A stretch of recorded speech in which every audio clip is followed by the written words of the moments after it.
নমস্কাৰ। দুৰ্ঘটনাত পতিত যুৱকৰ জৰুৰী চিকিৎসাৰ বাবে নিবলৈ প্ৰয়োজন হোৱা এম্বুলেন্স সেৱাৰ পৰা বঞ্চিত হোৱাক লৈ নেগেটিং বাগানত উত্তপ্ত পৰিস্থিতি। নিউজ নাওৰ এক বিশেষ প্ৰতিবেদন।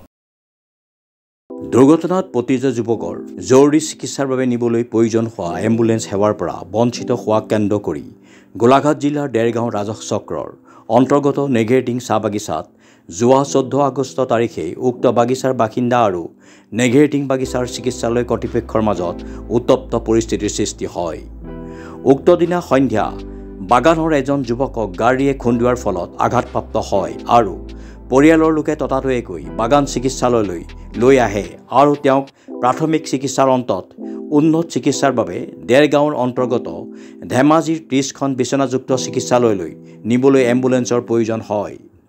নেগেটিং বাগিচাৰ চিকিৎসালয় কৰ্তৃপক্ষই জানিবলৈ দিয়ে তেওঁলোকৰ এম্বুলেন্স নাই, কৰ্মচাৰী নাই, ড্ৰাইভাৰ নাই আৰু নেগেটিং বাগিচাৰ পৰিচালকে এম্বুলেন্সৰ ইন্ধনৰ বাবদ পৰিয়ালক 1000 টকা খৰচ বিচাৰে বুলি উক্ত বাগিচাৰ কৰ্মচাৰী তথা বাসিন্দা প্ৰদীপ হাজামে জানিবলৈ দিয়ে।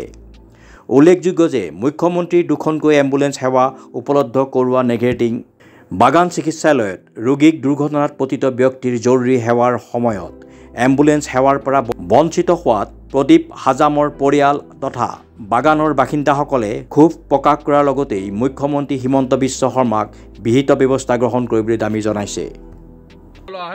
মোৰ নিজৰ ভাগিন ল'ৰা গাড়ীয়ে খুন্দিয়ালে, বোকাত পৰিলে। বোকাত পৰাৰ পিছত মই এতিয়া বাগান অফিচত লৈ আহিলোঁ। বাগান যিটো মেডিকেল অনাৰ পিছতে আমাক এতিয়া কৈছে নকচ কৰিছে। কি নকচ কৰিছে? গাড়ী নাই, ড্ৰাইভাৰ নাই। চৰকাৰে গাড়ী এখন কৈছে, 2খন গাড়ী দিছে বিজেপি চৰকাৰে। যদি গাড়ী নাই বুলিহে কৈছে, তেতিয়া আমাৰ চৰকাৰে কিখিনি বস্তু দিয়া নাই, মেডিকেলত কিখিনি বস্তু দিয়া নাই। ইয়াত কৰ্মচাৰীও নাই, বাইদেউ এগৰাকী আছে, তাই ডিউটি নাই, এতিয়া ডিউটিটো অলৰেডি অফ আছে। তেখেতে তাই এখন চাই পেলাই বেজি এখন দিলে, দি পেলাই ল'ৰাটোক নাম পাইছে। এতিয়া মেডিকেলৰ পৰা মই গাড়ী এখন বিচাৰিছোঁ মই বাগানৰ পৰা, যিটো মই বাগানৰ অধিকাৰী হয়, মোৰ নিজৰ ঘৰীয়াকে চাকৰি কৰে বাগানত, কিন্তু অলৰেডি মই এতিয়া বাগানৰ গাড়ীখন একো পোৱা নাই। মেনেজাৰলৈ ফোন কৰিছোঁ, মেনেজাৰে কৈছে তুমি 1000 টকা দিব লাগিব তেলৰ কাৰণে। এতিয়া মই 1000 দিলেহেঁতেন গাড়ী পাম বুলি। আমাৰ কমিটিক এতিয়া সুধিছোঁ, কমিটিয়ে কৈছে ডিচিশ্যন একো লোৱা নাই। কমিটিক মই কৈছোঁ, বাগান কমিটিক কিবা এটা কওঁ, বাগান কমিটিয়ে কৈছে মই একো নাজানো, সেইটো কথা মই একো নাজানো।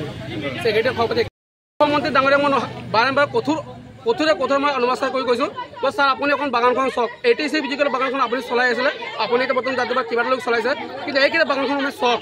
ইয়াত মানে কৰ্মচাৰীবিলাক এলাহলি কৰিছে, সেইবোৰে মই অনুবাদ কৰি কৈছোঁ, ছাৰ আপুনি অকণ চাওক আমাৰ বাগানডোখৰ। আমাৰ বাগানটো কমিটিয়ে ধ্বংস কৰি আছে, বেলেগ কোন ধ্বংস কৰা, আমি নিজকে ধ্বংস কৰি আছে। ছাৰ আপোনাক মই সাহায্য কৰি কৈছোঁ, হিমন্ত বিশ্ব শৰ্মা ছাৰ আপুনি কিবা এটা সহায় কৰক। এইখন বাগান আমাৰ ধ্বংস কৰিব লৈছে। কেলৈ ৰাইজৰ কাৰণে কোনো সহায় কৰা নাই, নিজৰ পকেট খৰচ, অকল নিজৰ পকেট খৰচ লাগে। ৰাইজৰ কাৰণে কোনো সহায় নাই, অকল পকেট খৰচ লাগে। 1000 টকা দিয়ক, 2000 টকা দিয়ক, পকেট খৰচ, কিন্তু ৰাইজলৈ একো কাম নকৰে ছাৰ। সেয়া মনস্থ কৰিছোঁ, আপুনি কিবা এটা কৰক। হিমন্ত ছাৰ আপুনি কিবা এটা কৰক। নমস্কাৰ। ডেৰগাঁৱৰ পৰা নৱজ্যোতি ভঁৰালীৰ ৰিপৰ্ট, নিউজ নাও 24/7।